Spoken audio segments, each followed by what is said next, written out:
Welcome in to another episode of the My Two Bits Gators Football Podcast. I am one of your hosts, Ben, joined as always by your other host, Mr. Randy. Randy, how we doing? How we feeling? How's the depression level?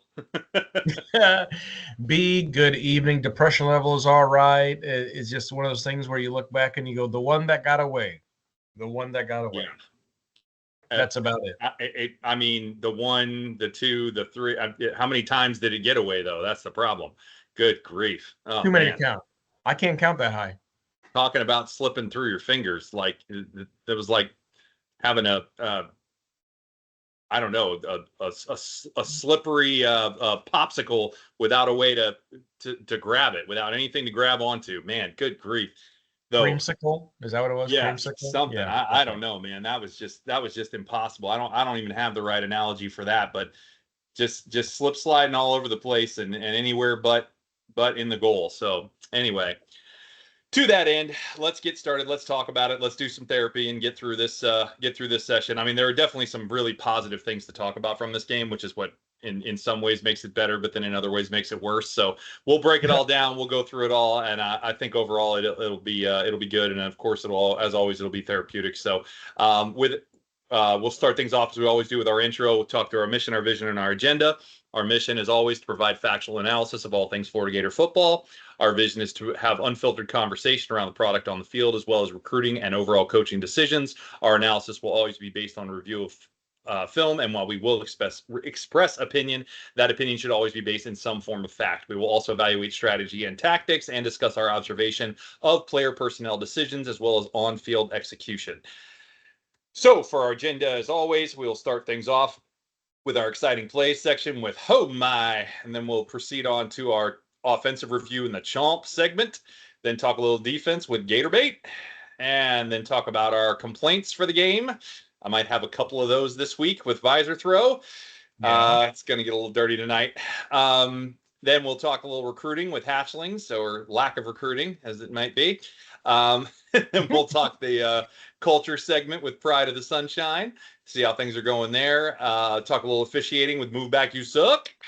And then wrap things up with a state of the program, kind of look where we are with the analysis of that, play another round to keep it or pitch it for this week with Kentucky, and talk through the sim notes from NCAA 25 about the Kentucky game as well, and then do our sign off to close things out. So to that end, let's get things started, talk about a little excitement from the game. We did have plenty of that, actually. So get us started, Randy. What you got for Home My this week?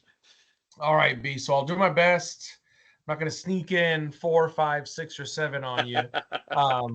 But I'll keep it short. I'll keep it sweet because one of them is a combo. One of them is a combo. So I'll just say that. Montrell played truck driver. Okay. Yeah, Trucking the safety corner, whoever he was roadkill on his way to a 23-yard one. Beautiful run. Montrell, we know him as a little bit of a bigger back, not as much with the finesse and the speed in that first step, but I love seeing that anytime on a Saturday. Phenomenal run, phenomenal truck, and gave us a good bit of energy. So that was fantastic. I've said this a couple times, and I'm going to say it again. It's almost going to be like a catchphrase: DJ to DK. In this particular instance, it was on a 3rd and 18 with 30 seconds to go in the game for the touchdown. Kind of a big play. Kinda. It was on an absolute rope, and he fit it right into that window where it needed to be. A phenomenal throw. So that was a massive oh my because of the touchdown, because it gave us an opportunity to go for it, well, to tie the game, whatever you want to call it. We'll get to that later. We'll get to it later. I know, B. I know. We'll get to it later. And the last thing that I'm going to throw in there, and for the record, B, there's about 3 more I had that were competing for this spot. I'm just going to call out real quick Shamir DK. Back-to-back punt returns of 25 plus yards. Yeah. Okay. A massive punt that helped us flip the field. But at the end of the day, I mean, The first one was phenomenal because that went for 32. But at the end of the day, 2 punts returned, 57 yards, 28 and a half punt return average. Oh, and if you all did not know, fun fact, Shamir DK is number 2 in the nation. 8 returns, 157 yards, 19.6 average behind some guy from South Alabama. So Shamir DK bringing the return back to the punting game, the kicking game, phenomenal job there. Jukin and Jivin helping us to flip the field. Those are my top 3B. I love it. I love it. And I love the Chim call out on those punt returns. They were phenomenal. You know, it's funny, man. He doesn't look crazy fast on those returns, but he just glides. I mean, he doesn't look slow, don't get me wrong, but he just glides. He just seems to just move around defenders with such ease. It's really impressive to watch. I love watching him return. I got a feeling he's going to make our prediction about taking one to the house come true. And I know that wasn't one we ended up keeping, or maybe we did keep it. I can't remember. But either way, I think it's going to happen. And I'm going to love it when I see it because I think he's going to do it. He's really, really fun to watch, man. Yes. So love those. Good stuff. I have 2 of the same, unsurprisingly. But my third one, again, got to give love to the defense, man. Got to give love to the defense. They were special. They were special on Saturday. God, they were good. So I had to call out the Sharif INT late in the second quarter. Beautiful play. Did a phenomenal job of sinking underneath, reading the quarterback's eyes, and making a great play on the ball. Nico never even saw him. Just perfect textbook play in that zone coverage. What I love even more maybe is that I could have picked about 10 other plays on defense to go with as well for an Omai. Just a phenomenal performance by the defense. Obviously, we'll get to it when we talk Gator bait, but man, what a great play by the defense. So that's my first one. I will agree with you on the second, the Montrell run. Oh, buddy, what a great run. He hits the hole. He does a little shimmy and looks like he's trying to get, fancy with it or something. Then he's like, nah, I'm just going to run you over.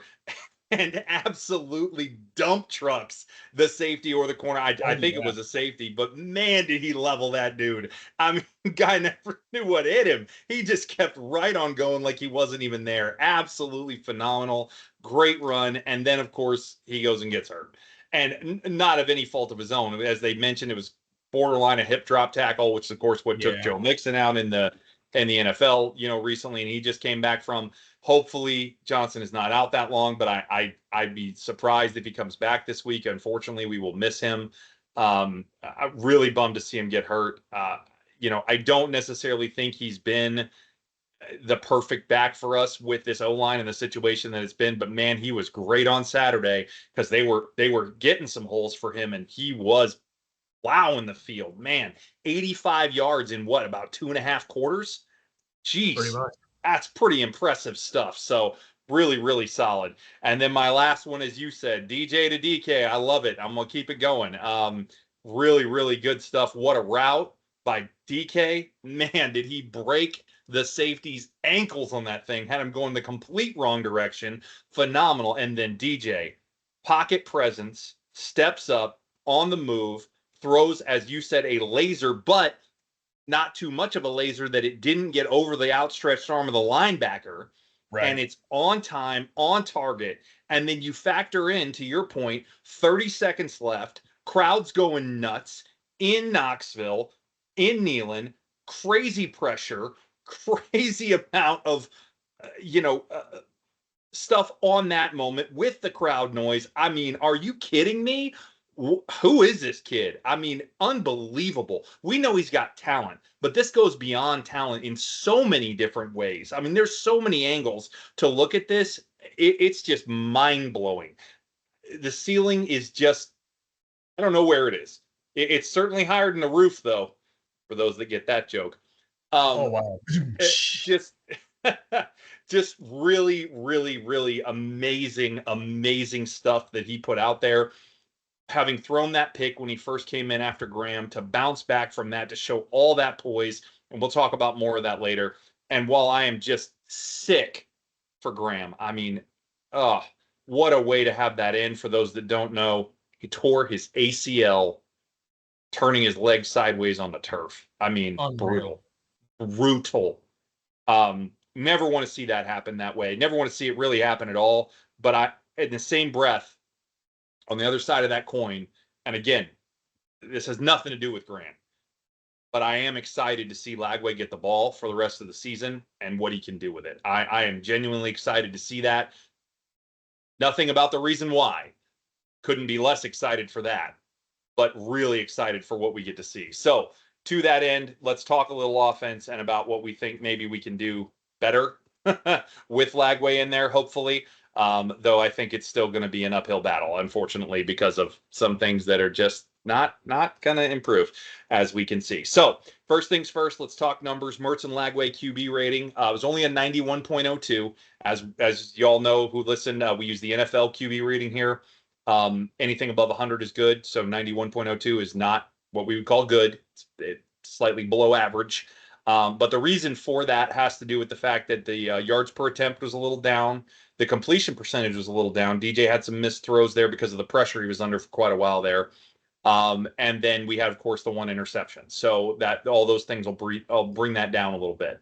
Yards per carry. Now, I took Mertz out because I always take Mertz out. However, he actually had a positive yardage gain in this, but it still did bring the yards per carry up just a smidge from where we were, even taking him out because of the sacks in there as well, even though DJ had some sacks also. So overall, if I had taken them both out, it would have gone over 4 yards per carry if it was just the running backs, just so you know. But I included DJ because he's still a running quarterback, and we count running quarterbacks just like we'll count Iamaliava in a minute here in their numbers. So our number, without Mertz, 3.63 yards per carry. So respectable, not quite where you want it, but not bad. Especially for being on the road against a solid Tennessee defense. I mean, they were top 5 in a lot of defensive metrics, right? I mean, really yep. Good. So overall offensively, though, it's here we go again. Finding ways to not take advantage of golden opportunities time and time again. Oh, man, this was hard to watch at points. Really hard to watch. While we did some things effectively, right, move the ball between the 20s pretty well, pretty consistently, pretty often. In the first half, we had 3 trips to the red zone, and we got 3 points. Yikes. That's a yikes. That's completely unacceptable and 100% cost us the game, period. End of story. No questions asked. If it was 17-0 at halftime like it should have been, or at an absolute minimum 13-0, 2 field goals and a touchdown, which without question it should have been. And I know Mertz fumbling was kind of a fluky thing, but it still just can't happen. And in fairness, that's not a play call failure per se. I question having Mertz do it a little, but nonetheless, even if that doesn't work, you don't expect him to fumble. I do get that. But the fourth down call with Trey running the jet sweep yet again. We know teams are cued in on that. Miami showed that. Like, what are we doing? What are we doing? And you keep doing the same boneheaded stuff. Billy, come on. I mean, just keep giving us reasons, man. Just keep giving us reasons. I don't know what to say anymore. Play calling just continues to be so conservative for the majority of snaps. Yes, there are exceptions. There are exceptions. That throw to DK on, at the end of the game there to get us the touchdown. That was an exception. That was a very creative route. I liked the concept. I loved it against the zone. I liked what else was going on that play. Now, DJ made a heck of a play on that to make that happen because the pocket was collapsing around him. He had to step up and make a great throw, but the play design was not garbage. I'll say that. So there are times where it's okay, but it's so few and far between that you can't just, strike lightning 3, 4, 5 times in a game and expect to win when the rest of your stuff is, I don't know, lukewarm water. You can't do it. It's not going to get it done. Again, Lagway just showed tremendous toughness in a very hostile environment on the road in the SEC. Great to see yet more evidence of both his poise and, of course, his talent. I mean, that I can't say enough about. That's the positive takeaway for me without question.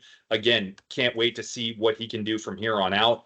And so I'll try to end this on a positive note because most of it I don't have a lot of positives to say there. And I will say the O-line, while inconsistent, was able to decently run block at times and decently pass block for at least the first half. The second half pass blocking got suspect when Tennessee started doing some different stuff with blitzes and stunts and stuff. They really started to struggle more. I would have liked to see, once again, Lagway get rolled out of the pocket more, use his agility, his athleticism, right? Don't just have him sit back there like he is Graham, because he's not. And he was getting put under pressure almost immediately because of what Tennessee was mixing up and doing. They made some nice second half adjustments. Shocker, we didn't. Oh, yeah, surprise, surprise. So there you go. That's my breakdown on offense. What you got? Overall, B, very good, very complete per usual. I really can't add a whole lot more than that. It's tough. It's tough because you go down there and you feel like you have this golden opportunity, right? Or should I say creamsicle opportunity, whatever you want to call it. Creamsicle. Very nice. Very nice. We just had, obviously the numbers were the numbers. The line was the line. Okay. As far as what we were up against, underdogs, no problem. Top 10 team in the nation, no problem. Of course, they had a little stutter against Arkansas. But when you consider 101,915 people in attendance in Neyland for a checker game, it was kind of nuts. It was kind of nuts. And so I will say, outside of play calling, outside of penalty, outside of anything else, they did not let that 101,915 get to them. From a procedural standpoint, I thought we would have had more procedural penalties, to be honest. Yeah, 3, right? 3 false starts. 3. Well, and 1 delay a game technically, but that was because he was coming in trying to get the play call. So I guess it was 4, right? Is that correct? Correct. But I mean, we had 6 penalties. Tennessee had 6 penalties, and Tennessee is actually a little bit more heavily penalized than us, right? So we had 36 yards. They had 47 yards. Yep. Not terrible. No, but definitely, not at all. It was awesome to see Graham come in and handle that 101,000. And just, okay, the crowd's going nuts, and Graham's just like, okay, this is what we do, right? Yeah, he was super cool for sure. Cool as a cucumber. He was, and that's why I think it's really crucial for DJ to see that. Great call out on his interception. You know what? That's just youth and inexperience as far as the interception he threw. Yep, that's 100%. Okay, they came across, never saw, but Denson, to your point, and oh my, Denson played it perfectly, perfect bracket, perfect zone, dipped under, never saw him. Boop. We just happened to give it up. So it's odd. We give up an interception for interception, then we give up a fumble for a fumble in the red zone. Weird. Yeah, it was weird. Both, right? You're right. Both in the red zone, and the interceptions were similar yard lines too. Yeah, 6 yards off, exactly. So really, really kooky. Really, it is. It is Halloween, or it is October. We're close there, so whatever. Red zone scoring 3 out of 6. Notably, 0 for the first 4. Wow, really. I mean, just unreal, right? I mean, just wasted. Exactly, wasted. And here's the other thing too, folks. Does Billy have some good plays up his sleeve? Sure. Okay. Yeah, no problem. But here's the catch. As B and I have talked about before, it's not the fact of the play call. A good signal caller is not just about the call. It's about the timing of the call. Yep. And when you have a 4th and 1, when you have a quarterback as big as DJ Lagway, don't get cute with a jet. Don't get cute with the jet sweep. Especially not a jet sweep that's been seen on film and defined by, recognizable by defenses clearly across the board. Everywhere. Yep. Right? Everywhere. Okay, so I'm going to read off some stats because B did a great job with the technical breakdown. Okay, and when you look at these stats, you're like, okay, Florida's got this, right? It's a victory. First downs, Florida 22, Tennessee 18. Net yards rushing, Florida 138, Tennessee 143. Net yards passing, Florida 223, Tennessee 169. Total offensive yards, Florida 361 to Tennessee's 312. Even better, folks, plays, snaps. Okay, Yeah, Tennessee, the hurry up the offense, thing that we've been horrible at all year. tempo, right? Go figure. We have more snaps than Tennessee, 72 to 69. What? First time over 70 all year, I believe. All year, B, 100% correct. Okay. Here's the other thing, right? Last year we were great with time of possession, slow cuts, right?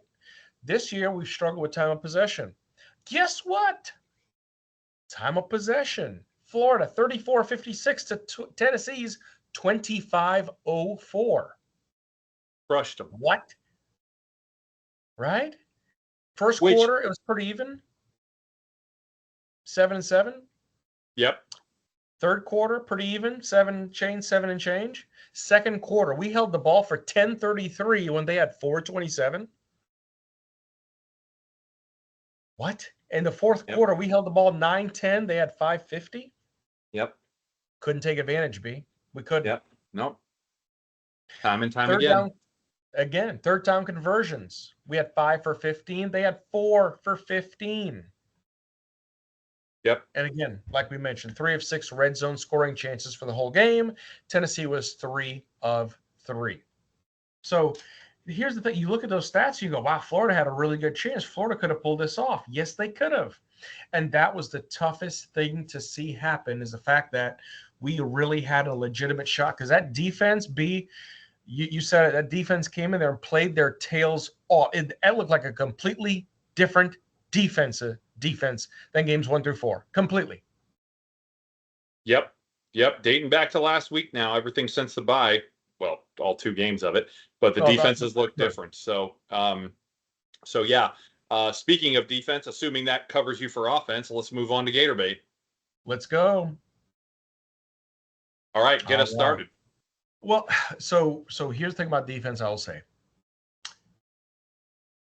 Phenomenal job, guys. Nico Iamaleava, for those of you who are wondering, 6 syllables. Total QBR, 64.42. Well below our duo of Mertz and Lagway at 91.02, but 64.42. He struggled. Yards per carry, 3.33.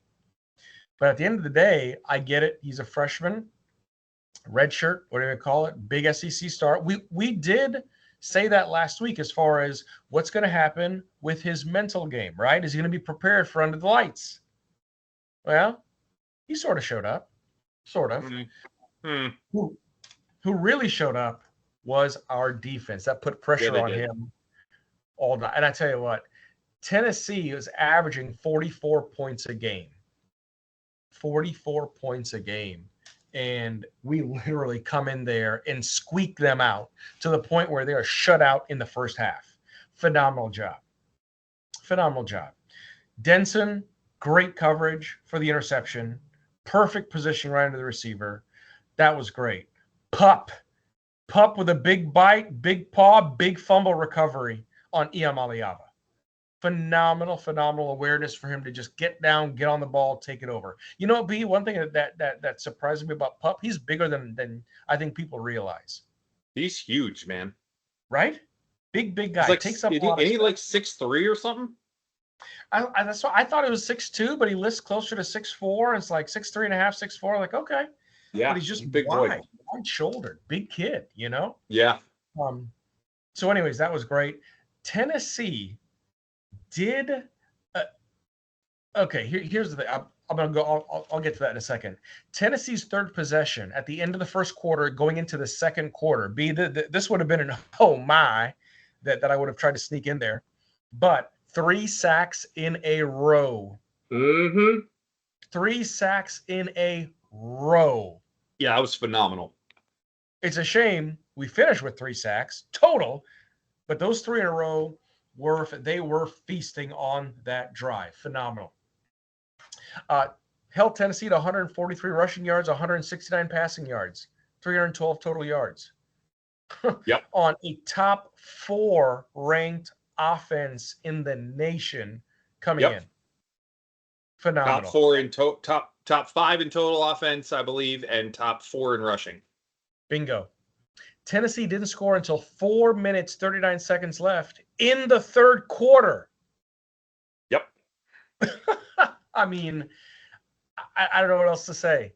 If you're hearing my tone, if you didn't see the game, if we started with the defense first, you're going, that was a hell of a game. They did win. 4 of 15 on third down. Should have. 4 of 15 on third down for 26.7%. And I'll tell you what, when you look at the overall players on defense as far as scheme, we got so much push up front, it wasn't even funny. Like I said, completely different defense, completely different tone of the line, the way they broke off the ball, the way they pushed, the way that their feet moved. It was something different. It was absolutely something different. Couple of shout outs here. Jaden Robinson, welcome to the big SEC spotlight. What a game. Yep. What a game. 7 total tackles, 4 solo, 3 assisted. All right. 1.5 tackles for a loss on 7 yards. Yep. 1.5 sacks. Yeah. Phenomenal job. Jack Pyburn, I think, is one of the unsung, unspoken heroes on this line. What he's been able to do, as B mentioned previously, coming off ACL surgery last year, 7 total tackles, 3 solo, 4 assisted, half tackle for loss. Phenomenal job. Grayson, all right, Pup and Castell and Banks all tied, right, for 6 tackles. But either way, phenomenal job by the defensive line to get the push, to get the emphasis, to create some pressures. I love what they did as far as mixing things up. The movement was phenomenal. And the other thing is they really got this young quarterback, as talented as he is, as much arm talent as he has, but they really were able to contain him and to contain this Tennessee offense, and not to mention their top running back, who's a top 7 running back in the nation. Yeah. Samson top 5, really I think. Top 5, right? I think. Samson really didn't have a chance to get going. I mean, yeah, sure, he got touchdowns later in that fourth quarter to put him ahead, but outside of that, he really had no space to get going, and that was great to see the containment. So overall, regardless of the result, the best overall, I would say, the best overall effort result by the defense, especially given Tennessee's offensive potential. So that's what I got on the defensive side of the football, B. What do you have? Yeah, absolutely. I could not agree more. I love it. I think that's fantastic breakdown analysis there. I'm going to say a lot of the same stuff you just said, but I'm going to say it again because it needs to be said. We don't get to talk overly positively a lot about things very often. So I'm going to take the opportunity when I get it. Defense came to play again. A lot of these notes, actually, I didn't even have to retype from last week. No, they're very similar in a lot of ways, but actually in a lot of ways it's even better, and that's what's really cool. I still can't call it a perfect performance. Obviously, we saw some things out there that weren't what you could call perfect. There were certainly some things that were missed a little bit, but overall, it was absolutely stellar, and it was actually even better than last week. And once again, it was just great to watch. I said that last week, and it was true again this week. I mean, I had fun watching this defense play the entire game, even when they did get a score. You know, as Randy said, 44 points a game this team is averaging. They got 17 in regulation. Are you kidding me? Are you kidding? And nothing in the first half? Cold shutout at Neyland in the first half? What? Wow. I mean, absolutely amazing. So one of the things we called for, we talked about it prior to the game, is we wanted to see Florida come out in the 3-3-5 tight, right? That's what we wanted to see them play. We talked about how effective that is against Tennessee. It's kind of a known thing at this point that that's a very effective front plan. And sure enough, we were in it the entire game just about. Absolutely textbook, phenomenal scheme. Really well done. Yet again, here's AA on the sideline. Roberts is up top. Again, I don't know if AA is getting more involved with the scheme or what's going on or what the changes have been since the bye week, but they are working. The scheme makes so much more sense than it did before. I don't know what the difference is, but keep it going. Because not only were we running that, but we were putting all kinds of different alignments up front. We were mixing up the D line. We kind of sometimes had all 6 guys up at the line standing up, right? And like they didn't know what was coming at them, right? And we had the backers doing a great job at making the front very confusing and hard to read. I guarantee that was giving Nico fits about what was going on, and not really knowing and trying to read coverages and blitzes and, adjusting for things that may have been there. It might have been simulated. It might not have been. I promise you that was very, very difficult for him to figure out. Phenomenal job from a scheme standpoint. Just beautiful. Again, as Randy mentioned, great play from the defensive line. Cam Jackson and Caleb Banks were living in that backfield, right? It was great to get Slackman back, though I didn't see him make any significant contribution that I could see. I'm not sure how much he played. I don't have a snap count on it. But I know just from a rotational standpoint, it was good to have him back in. Saw Big Dez in there clogging some stuff up a lot of the time, though I don't think he got a lot of go time either in this game, which was smart because we know if Tennessee gets on a drive, you can't sub him out, as was an issue in last year's game, right? So I think that was a smart call to not get him in the rotation too much. But I have to call out the edges. Pyburn, as Randy already mentioned, and Sapp. Sapp may not have had a ton of tackles in this game, but he was all over the place when he was in there. He was affecting guys. He was pushing guys off their blocks. He was jamming up holes. The D-line just did a great job of jamming up the lanes so that Sampson didn't have anywhere to go and therefore was able to be bottled up consistently. That was what was so impressive. If you watch the game, what you saw was whenever Tennessee tried to run up the middle, they went nowhere. I mean, nowhere. The only time they gained anything significant is when they got outside of the right or left tackle and either went all the way to the sideline or actually, just was able to make a cut and get outside of the actual tackle box and then get downfield. It's the only time they gained any significant yardage in the run game. There was nothing going on up the middle of the field. Absolutely phenomenal stuff. Textbook run defense. Could not have drawn it up any better. So I'll leave it at that for that piece of it. Again, linebackers and defensive ends in the pass rush game looked phenomenal. We already talked about the sacks. Randy mentioned that. 8 tackles for loss and 3 sacks against a very mobile quarterback. It's not easy to sack him. He gets away. He's big. He's athletic. He's talented. He's not, going to just get pushed over. He doesn't go down easy. And perhaps best of all, as Randy mentioned, we held an offense that was averaging 267 yards per game rushing to 143 and 519 yards a game in total offense to over 200 below their average at 312 yards. Oh, yeah. That is just ridiculously good. I mean, really? That's so good. I don't even have words for it. I mean, that is just phenomenal stuff.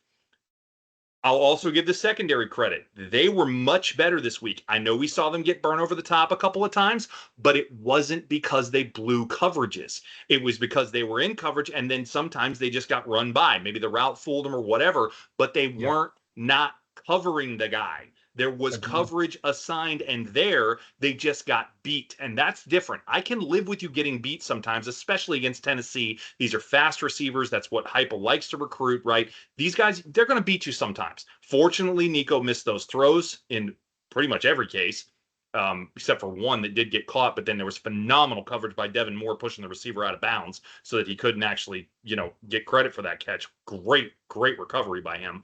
But overall, there was somebody at least running with the guy. He wasn't wide open, right? He may have had a step or two, but he wasn't, you knew it wasn't a blown coverage is what I'm trying to say. Overall, it's by far one of the best defensive performances I've seen from UF in a really, really long time. Last week, we said it was several years. This might be a decade.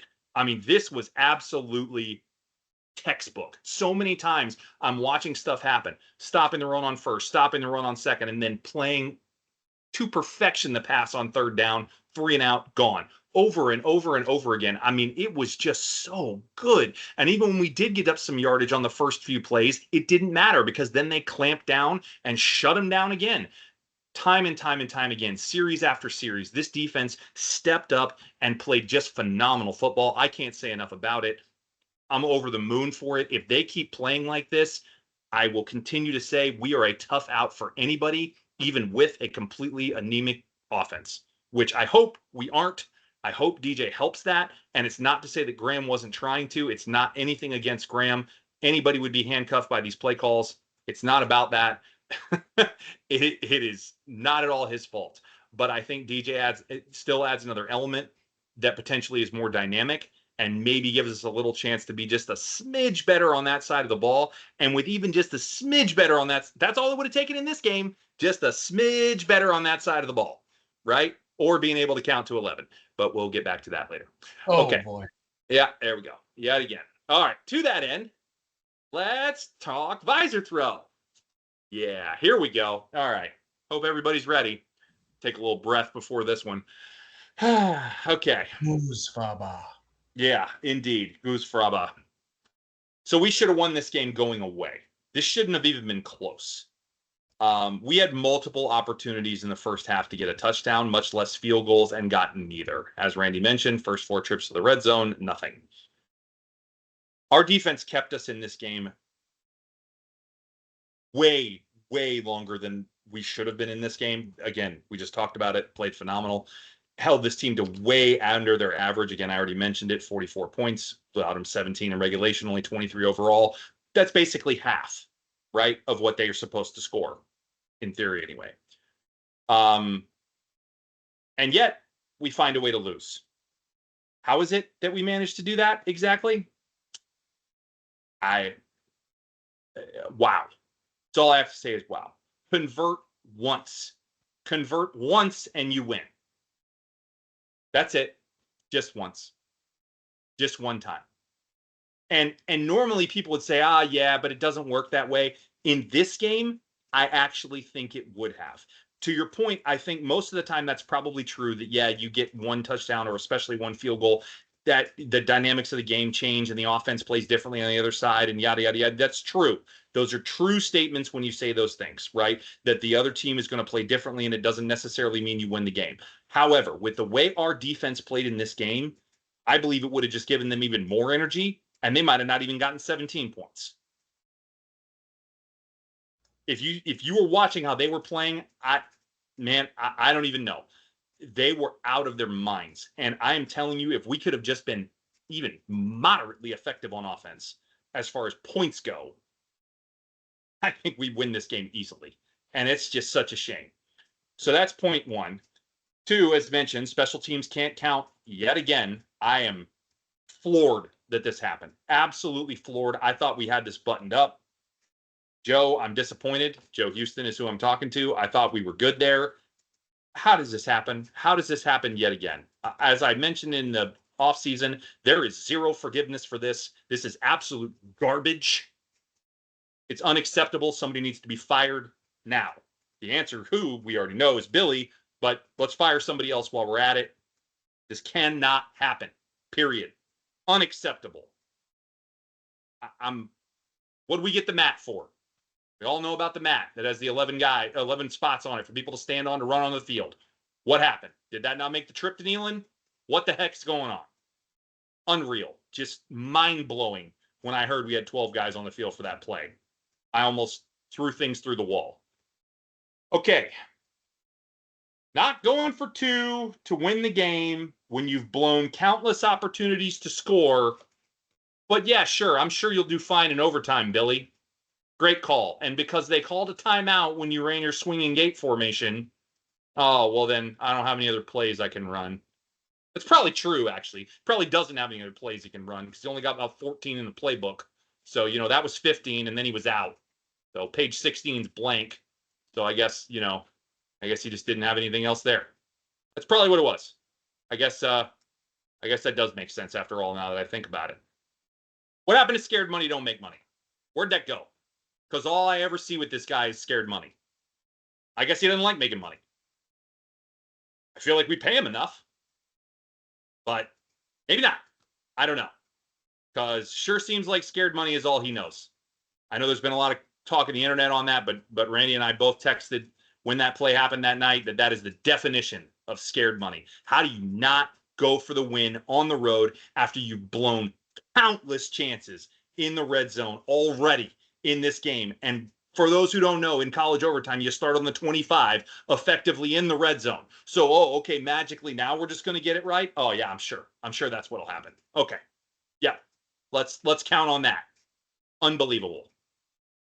Last but not least, certainly, most of all, the inconsistent offensive play calling that we've talked about so much that cost us more than anything in this game, without question.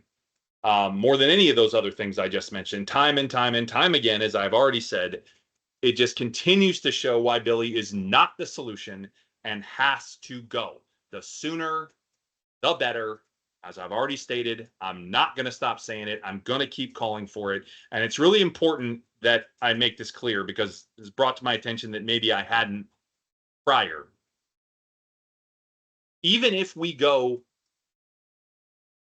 8-4 from here, which I think is highly unlikely now, but even if we do that and make the playoff, I still think Napier should be fired. Let me be clear. Without question, I think he should be fired, even in that scenario. Now, I don't think that's going to happen.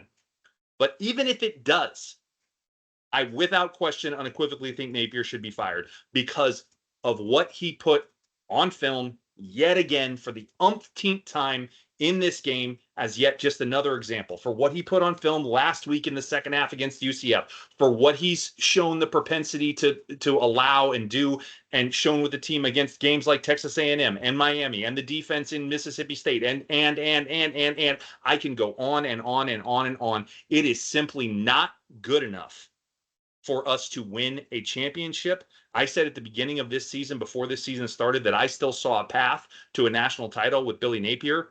Let me be very clear. I no longer see a path. And I haven't since game 3 of this season.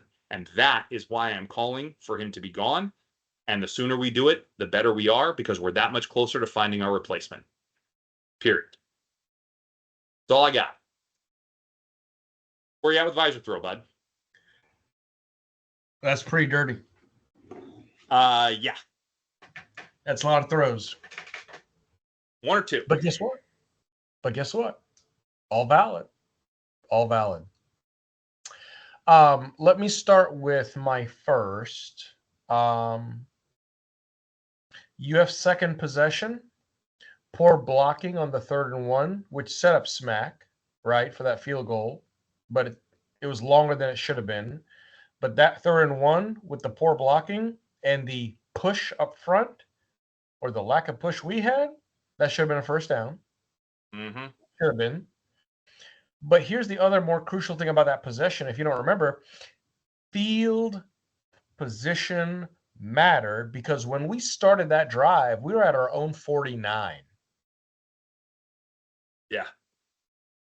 Short field. Got to capitalize on that. Yep.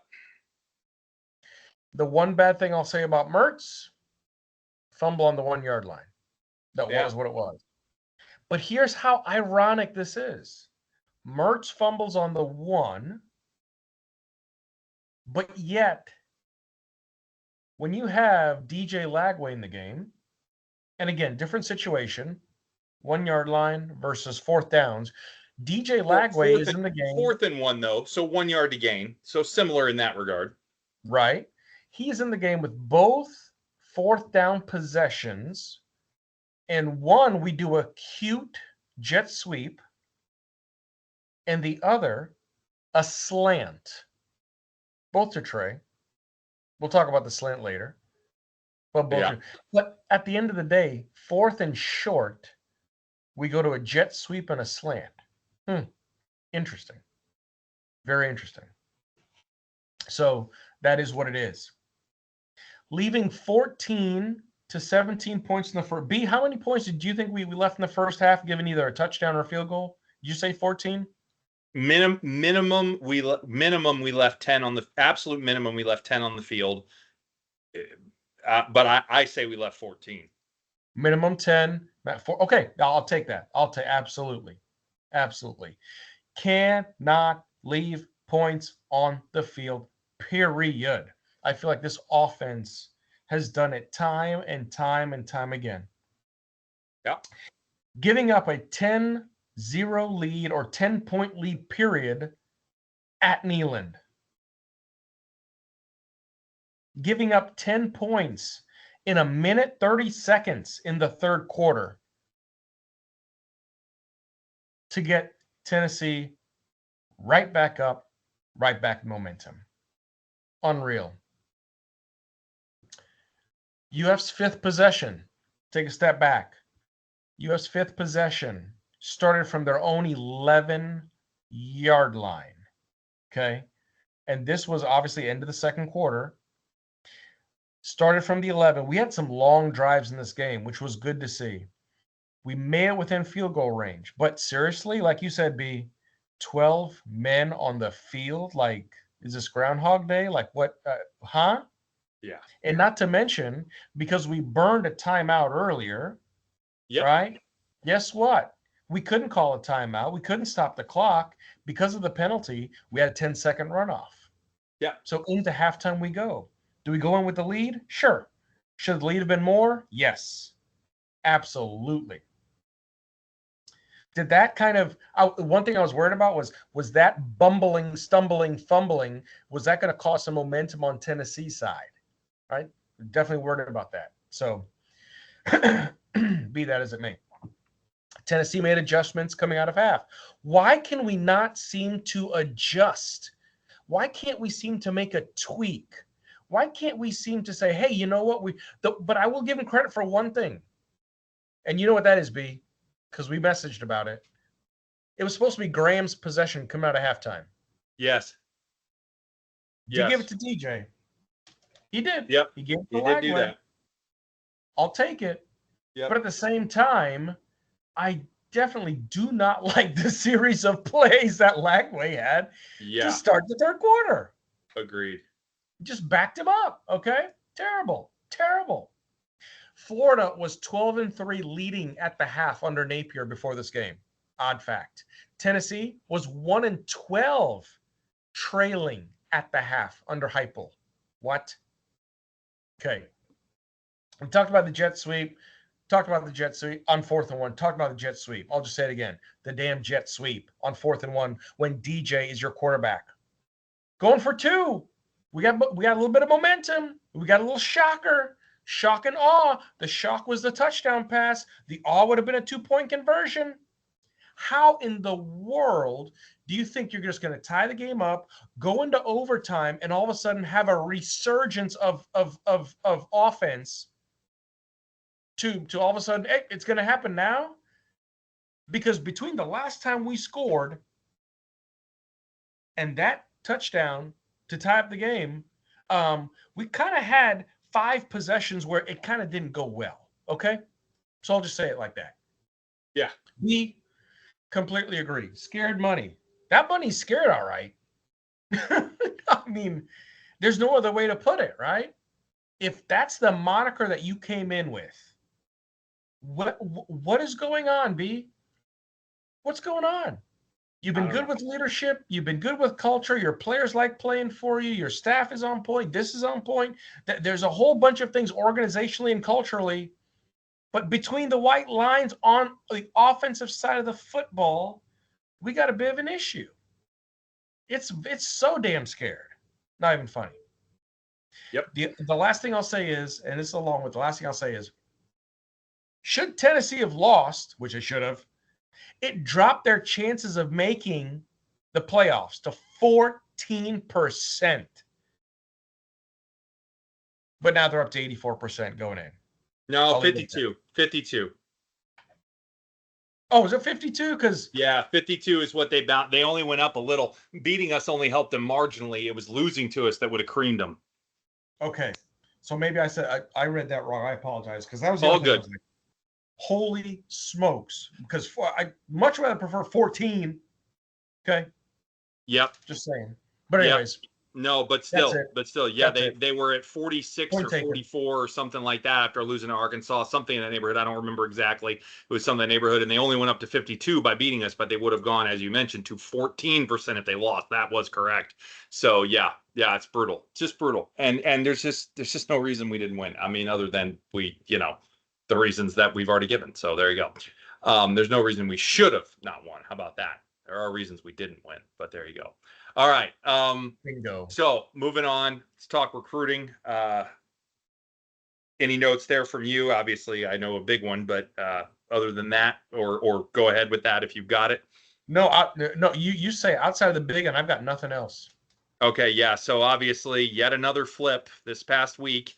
Lost 4-star. Well, depending on their service, I think On3 actually still has him as a 3-star. They do, which is weird, but I think he's definitely going to come up. Mr. Moore out of Miami, there, receiver, who looked to be very promising for this class.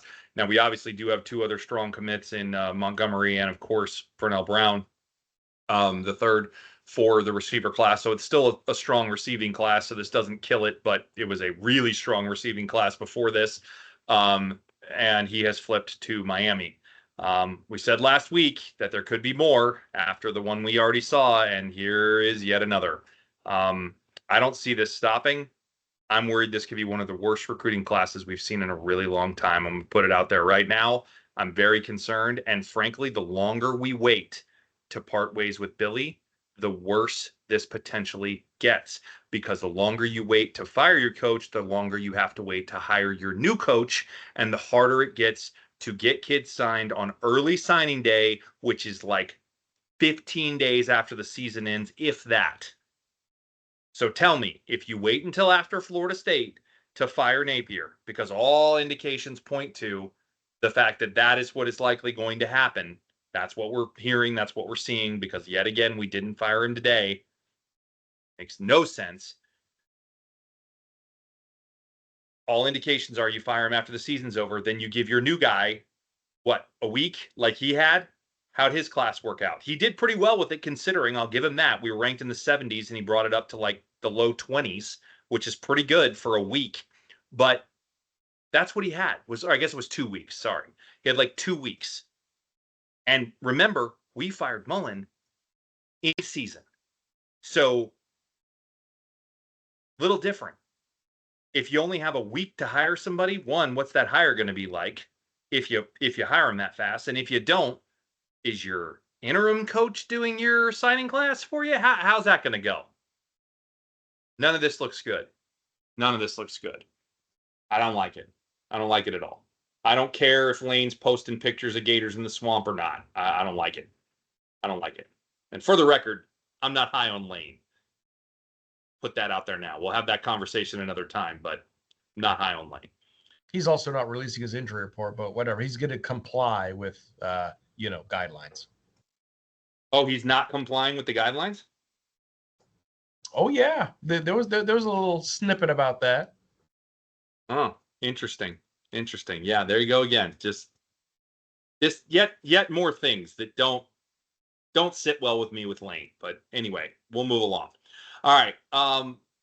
So nothing else besides that from you on recruiting? On hatchlings, I should say. Unfortunately, that's it. Yeah, but yeah, just not good news. And certainly no new signings yet again. Shocker. Moving along. All right, let's talk a little Pride of the Sunshine here. What do you got on the culture side of things? You know what? So a couple things here. They came out ready to play. Yeah, they did. Especially defense. They were fired up. They were bouncing around. I saw AA on the sideline acting like a wild man, and I'm sorry. That's just a good thing. Yes, it is. In general. Yes, it is. It's just a great thing.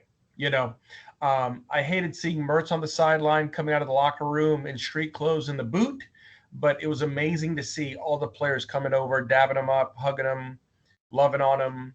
You can tell who he is by the footage we saw on the sideline, and you can tell who he is, what he means to this team in the post that he made on social media today. That's right. And I couldn't have said it better myself. He's a true class act. And believe it or not, when you look at what this team was and the things that were going wrong a couple of years ago, again, was he the ideal choice to come in here? No, but he was exactly what we needed when we needed it, to at least be a little bit of glue to hold some things together. So that was what it was. The fight. I think I mentioned this before, but 101,900, almost 102,000 people in Neyland, and we come out there locked in. Whatever we did to get this locked in for a game, can we please do it again? Like, I'd Yeah, like some more, please. please. Because it didn't seem, no matter what that crowd threw, whatever happened, I mean, again, especially on the defense side of the football, we did a lot of things well. And more often than not, when you do a lot of things well like that, you win a football game, which we arguably should have won. But outside of that, when you look at some of the players that spoke at the podium after the game, outside of Billy, I'm just focusing on players right now. Everybody, high on Mertz. Really treats him with a lot of respect, which he's earned it. Don't get me wrong, but also very excited to see what's going to happen with DJ moving forward. First team reps, first rep. He is QB1. Clay Miller, no disrespect to you, right? But I'm just curious to see what this does for our offense moving forward. Do we take 16 plays, to your point, B? Do we take 16 plays and turn them into 24, 30, whatever the number? I hope that they rally around him just like Napier told them to at the Sanford game. I hope they rally around him in a big way, and I hope we have the opportunity to see a snippet of what he can really do and what this team overall can do with momentum. Because I'm telling you, when you win games, it builds momentum and it does some funny things. And we could have been on a 3-game win streak. We got to start over. Yeah, we do. And except for the next game going into the gauntlet of the schedule, and heck, maybe even the next game's part of that gauntlet with the way Billy likes to play against Stoops. So unfortunately, I hate saying that, but he has not exactly been at his coaching best against old Mark. And Mark seems to be at his best against Billy. Unfortunately, I'm sorry to say that, but he seems to really put forward a good effort against him. So, but maybe he blew that against Kiffin this year. So we can hope. Anyway, I totally agree with you. Players once again came out to play 2 weeks in a row now. Effort is just outstanding, really, on both sides of the ball, to be honest. Despite the lack of creativity and aggressiveness on offense,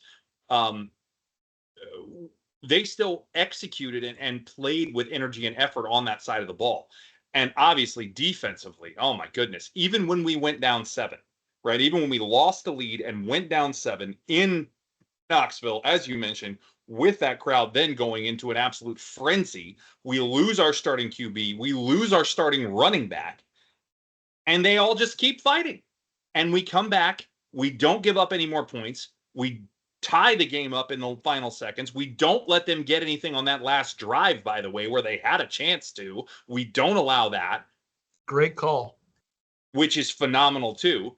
And then despite all of the efforts of Billy's play calling to have us outright lose, we still force overtime.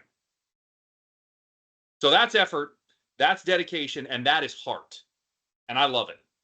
So again, for everything he gets wrong as an OC, he gets it right with program culture. I will never not give him credit for it. He's phenomenal at it. He gets kids in there that want to be here, that want to play for each other and for this team and for this school. And I have called that out since day one. And I do think that that is something that he really has as a part of a formula that is fantastic. The problem is the other parts of his formula don't math. He's got variables that don't compute on the rest of it is the problem. But that error code. Yeah, exactly. You drop it into the Excel sheet and you get the NA, right? Or the value. it doesn't show up. Nope. But that piece of that formula is spot on, man. He's really got that down. I love watching these kids come out and play every week. That is just phenomenal to see. It makes me smile. Really does. Great to see it. Love to see it.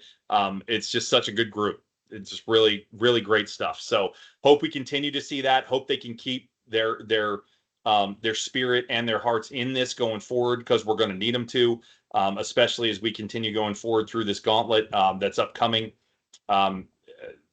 possibly counting this game upcoming and certainly beyond. So with that, let's move on, talk some officiating. Yeah, a little move back, you suck. Ew. I'm pretty high on the refs in this game, man. I thought they were solid, which I'm very happy to say. I thought of some of the best officiating I've seen, certainly this year and maybe in quite some time. Only beef I have really, honestly, for most of the game that really stood out to me is that second fourth down attempt, as you said, that we talked about. Obviously, we chatted about it when it happened, but I'll call it out now. The quick slant to Trey from DJ in the second half. The contact on the ball was clean. The defender came over Trey's shoulder and did make clean contact with the ball. However, he did get to the receiver early. You could see that he made contact with Trey before he made contact with the ball, so he was to the receiver early. However, very bang bang. I can totally see how it wasn't flagged. By the letter of the law, it is PI, but I mean, I get it. And again, they were super clean. I was very happy to see a good showing by the officials after some very poor showings and some very bizarre calls in the past few weeks. So I was really happy to see it. I didn't object to basically anything. For the most part, I thought they pretty much got it right. No real issues here. They went back and reviewed what they should have reviewed. They did the things that made sense. They didn't call targeting on that stupid blindside block on the kickoff, which was a dumb penalty by us. But they didn't call the targeting, which they shouldn't have. I mean, it was good. They got it right for the most part. And listen, something like this, I'm going to mention it because I do think that would have been technically the correct call. But do I think that they blew it by not calling it? No, not at all. So I'm not going to give a real hard time there. Anything you want to bring up that you feel like was missed there, or anything about the performance overall there? No, you're good. This is actually, with the exception of the back judge and the umpire, this is a very solid crew. Those of you probably remember the Tennessee game last year at the Swamp where the umpire kicked the football, had to be reset, and it caused a whole stir with substitutions and this, that, and the other. Never seen that done before, by the way. Anyways, I agree with you. He just made contact with Trey a little too early. And if you saw, true, he defended the ball with his left hand, but the right hand did have him by the hip some. And yes, it was a bang bang. But at the end of the day, don't put the official in that type of position to be forced to make, as I was told in a game one time or two or 10, you have to throw that. No, I don't. But at the end of the day, you see what you see, and hopefully you make it. You make the most accurate call you can. Outside of that, it's hard, man. I mean, especially on a kickoff, especially on, by the way, no kickoff returns in this game, all touchbacks.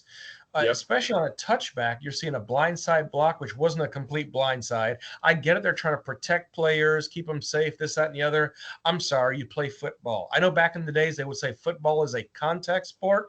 I'm sorry, that's wrong. Football is a collision sport, period. Yep. And we love it. So if you're worried about safety, I get it. There are techniques with the shoulder, with your hips. I get that. You don't spear. You don't use the crown of your helmet. No problem. But at the end of the day, it's a collision sport, people. It's dangerous. It causes certain things. Okay? Okay, done. I got that out of the way. Thanks to my son, who's on Instagram. I am not. He showed me an interesting snapshot of two images where it looked like Tennessee D-line were lined up well off the ball into the neutral zone. So I'm going, in the neutral zone? Interesting. Yeah. So the caption, I believe, according to his IG post was, so apparently we're not calling offsides anymore. So I thought that was interesting because, again, from if you were there, maybe you saw it on the TV, maybe you saw it, maybe you didn't. It was really quick, but two different shots of two Tennessee D linemen on the left side of the ball, both lined up well ahead. So that was interesting. Outside of that, that's all I got, B. All right, fair enough. That is interesting, and they were getting off the ball pretty quick, so that is interesting. All right, let's move on to the wrap up here. What do you got? Talk to me about where you think the team's at and where we go from here.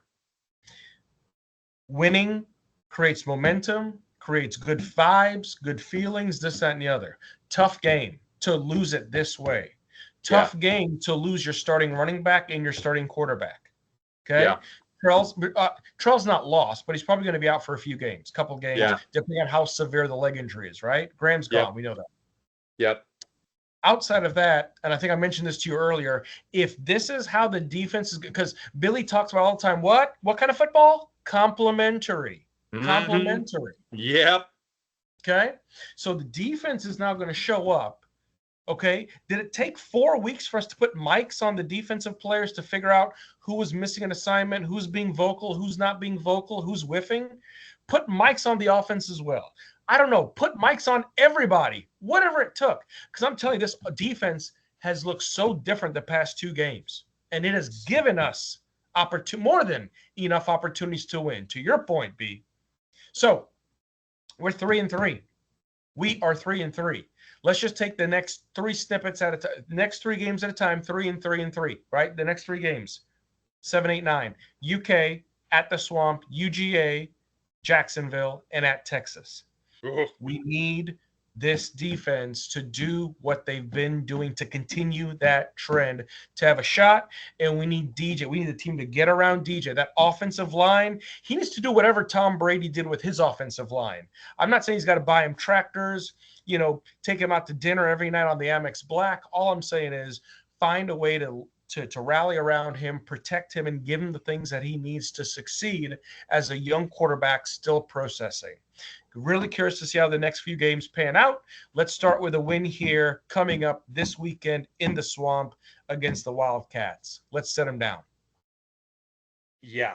No, well said on all facets. I very much agree with your first sentiment and your last, and certainly those in between as well, really. But your first and your last especially. So very similar thoughts on the game. Really hard pill to swallow because we know we should have won it.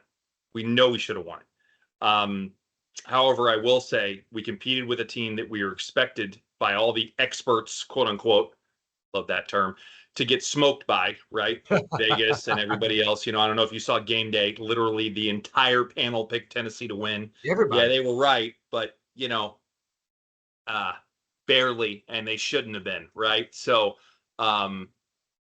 I think if you think back to our pod last week, we called for this game to be closer than the experts thought, and we gave Florida a chance to win. So just saying, I'm not saying we're smarter than all those guys, but we dial in on Florida football, and we know what to expect with this team and where things are going. So, and we're usually pretty in tune with what to expect out of this team, and where we think things are going to fall for them in most cases. We were certainly off to start the season. We didn't see that coming, but I won't say we did. But for the most part, we're pretty dialed in with what we think we should expect. If certain things go certain ways, and if this defense, to your point, keeps playing like this, it's going to keep us in a lot of games, as we've already mentioned. The one thing I really hoped for this week was better production out of Billy as a play caller. And I really did. I mentioned it, right? He's been historically better against Tennessee for whatever reason, at least at times. He was really better 2 years ago. Last year, he was better in the first half until he shut it down, right, to play the more conservative and play ball control. And we didn't get that at all. Again, a play here, a play there. But for the most part, this was as conservative as we've seen him in many instances across the board. I don't know if that's because he was trying to keep with that mentality of not turning into a track meet or what, but man, it was just not good. But again, on the flip side, the defense was just out of this world. It's just out of this world, as we've, of course, discussed at length. So a very mixed bag of emotions here. I love how the players played. I love how the defense showed out. And I even love how the offense did things at times, right? How they executed, really, in most cases, a lot of cases, maybe not all, but a lot of them. And yet, they were handcuffed. And so at the end of the day, we hated how it ended up. So it's like, man, I love it. I love it. I love it. I love it. We lost. Damn. Like, that's just hard. That's just hard. Feeling good about the game all along, even feeling good about it when we were, when we got down and we're still fighting. And then we come back and tie it. And it's like, yes, go for the win, Billy. And then I see him looking like he's going to do it. And then he doesn't. Just killer. Killer. The long and the short of it is, we can't go into the second bye week under 500. We have to beat Kentucky. We have to do it. He's got to get over the hump. and beat Kentucky. I can't believe I'm saying these things. He can't go 0-3 against Kentucky. We can't lose 4 in a row to UK. I'm going to vomit. Oh boy. Oh, I mean, like speaking these things. So to Hairball. that end, that's where we're at. Let's move on. Let's talk keep it or pitch it. But yeah, we have. I said that, but we have to be 4-3 going into the bye. We cannot be under 500. The back half of this schedule, as we've talked about at length, is brutal. Those last 5 games, expecting us to do any better than 2-3, really hoping for us to do any better than 2-3 is just not realistic. Not at all. Too many good teams. Frankly, 2-3 may not happen, but that's at least reasonable to hope for. So if we're not 500, above 500, excuse me, then you can forget about being 500 for the season. It just won't happen. So that's my take anyway. All right. Keep it or pitch it. Let's talk. Go through last week's results here. I went 1-2. You went 2-1. Very nice job. Even things up. We are now both 9-9 for the season and even 500. Speaking of 500, very nicely done. Let's go through it. Don't call it a comeback. That's right. That's right. You have made a nice comeback early on here. Tennessee's defense is ranked number 2 of the nation, allowing 227.6 yards per game. Florida's as averaging 411.2 yards of offense per game, number 60 in the nation. The Florida offense will produce at least 390 yards of offense. We were close, 361. I kept it. You pitched it. You got it right. That's the differentiator here. So very nicely done. It was borderline. We almost got there, but we did not quite do it. Florida is averaging 268.6 passing yards per game, 35th in the nation. Tennessee is allowing an average of 159.6.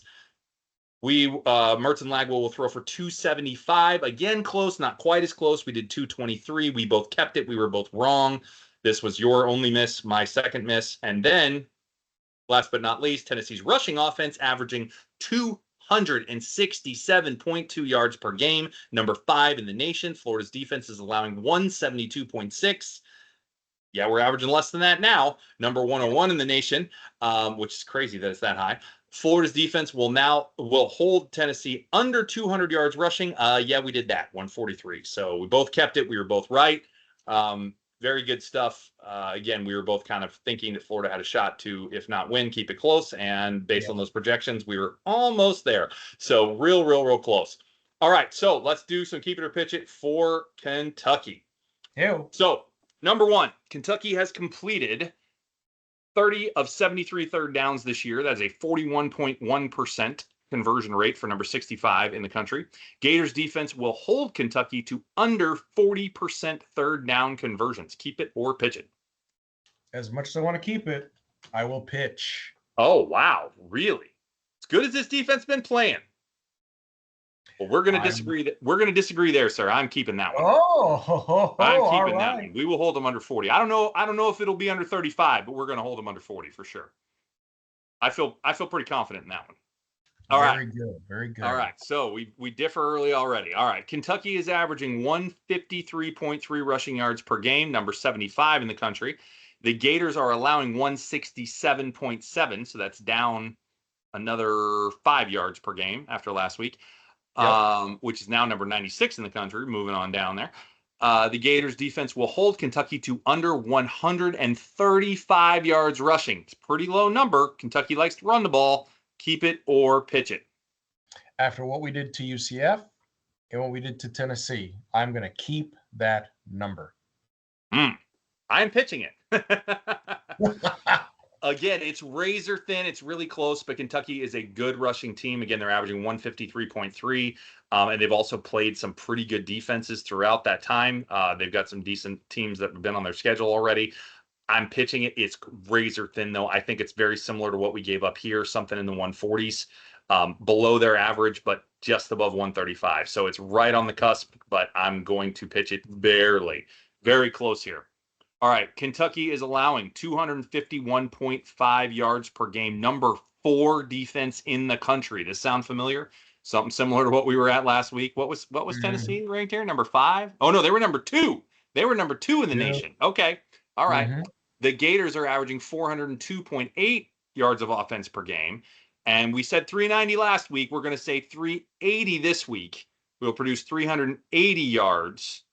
Now, this is funny. It's just funny. We dropped 7 yards per game average and went up a spot in rank. Just Right? That's kind of funny. All right. So the Gators produce 380 yards of total offense. Keep it or pitch it. Keep it, baby. It's hilarious. I'm pitching it. All right, we're back to disagreeing on everything. Good. Wow. I like it. That's how it should be. That's how it should be. Man. Again, razor thin. I think we're very similar to what we produced this week. Again, it's a top tier defense we're playing. And even though I like Lagway and the upside he brings, I think freshman quarterback against a good defense here. This is a good defense. I think he will have a few struggles. Not that he won't do well, but that he will have a few struggles. And I think we're somewhere 350-ish neighborhood, 340, 350, something like that. I also think not having Terrell for this game is a little bit of an issue. I think he would potentially provide some good stuff here. I think we're going to have a lot of trouble getting the ground game going against this defense. I think a lot is going to unfortunately have to be put on DJ, and I think that makes it a little tougher. Not to say he can't do it. I have all the faith in the world in him, but I just think it's going to make the numbers a little bit lower because of that. So to that end, there's the keep it or pitch it. Let's go to the sim notes here. This one was kind of weird. So first of all, we went 6-4.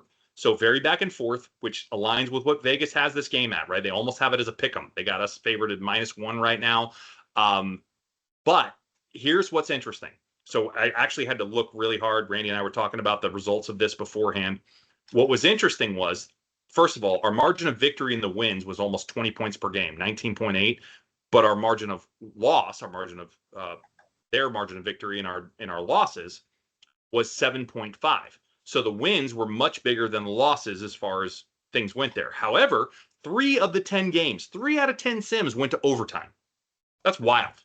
3 of 10? Are you kidding me? That's crazy. So the game is very undecided as to who the outcome is, who the overall winner is here, right? And 6-4, almost even, right? Very, very much a coin flip. However, here is the stat that really stood out when we really looked at everything. And I had to really go back and forth on this because the usual metrics that I look at didn't really tell any stories. I didn't see anything defensively or offensively that really stood out. There were some games where they had better performances rushing and or throwing the ball, and then they won. And then there were other games where they had similar outputs and lost. So I'm like, what is the deal? Like, what is really showing me something that is really telltale? And the answer is total points per game. So here it is. In our wins, the average total score was just over 50 points per game combined, right, from both teams. And in our losses, it was 36.5. So there is your telltale stat. We want more points. So Vegas currently has the over-under in this game at 42.5. That's good for us because I would say anything over 40, right, we're probably in good shape. So if they come right around that over-under, and Vegas is pretty good at picking that number, I would say we're probably okay. But closer we get to 45, the better we are. So root for scoring. We need scoring, which, of course, with our offense the way it is, I don't know. But we need scoring. The more points, the better. Because in this game, with it being probably a closer outcome, though the more we score, probably the more we lead by, because they're not capable of putting up a ton of points. They just don't have that in them, especially against quality competition this year. Look at who they played, right? And the points they put up against decent teams, it's a very low number. Very low number. So the better quality opponents they play, they don't score a lot, right? So that makes sense, right? When you see here. So the games they won here, they didn't score a lot. The games they lost here, we scored a lot more, right? That's the showing here and what really does make sense and kind of pans out. So long story short, higher the overall score, better chances for us to win by a large margin. So root for points. That's the long and the short of it. I think that's pretty much all I've got. Again, great fun as always to bring this to you. Great therapy, of course, after a tough loss, but really enjoyed it as we always do, trying to talk about the importance of bringing good, reliable information as we talk about each week, and also just the love of Gator football. So we continue to really enjoy doing this and really have a great time with it. Any closing thoughts you have on the week or anything else? That's it, my man. Outside of that, we'll look forward to beating up on the Wildcats, having them choke up on their own hairball this Saturday, the 19th. And we will Yep. talk about it next Monday, the 21st. Yes, we And will. And make I sure do you want, I'm sorry to cut you off. I do want to say one thing. Anybody that has been or was impacted by the storm, thoughts go out to you for sure. Obviously, yeah. that was a heck of a thing. We should have probably commented on it earlier, but we hope everybody's doing well with the recovery and the cleanup efforts. Hopefully, you have power. If not, I know there are people that are still without, so hopefully that gets turned back on soon. And just know everybody's thinking about you and doing all we can to hopefully continue to get better and get through this thing. So I did want to make mention of that because obviously we know a lot of people were affected by it. Either one of the storms for that matter. We know Helene hit a lot of people too. So yeah, just wanted to call that out before we ended here. Sorry to interrupt. For sure. No, you got it, B. That was it. So, Gator Nation, I tell you what, wherever you are, wherever you may be listening, thank you for taking the time, and we will see you around, Gator Nation.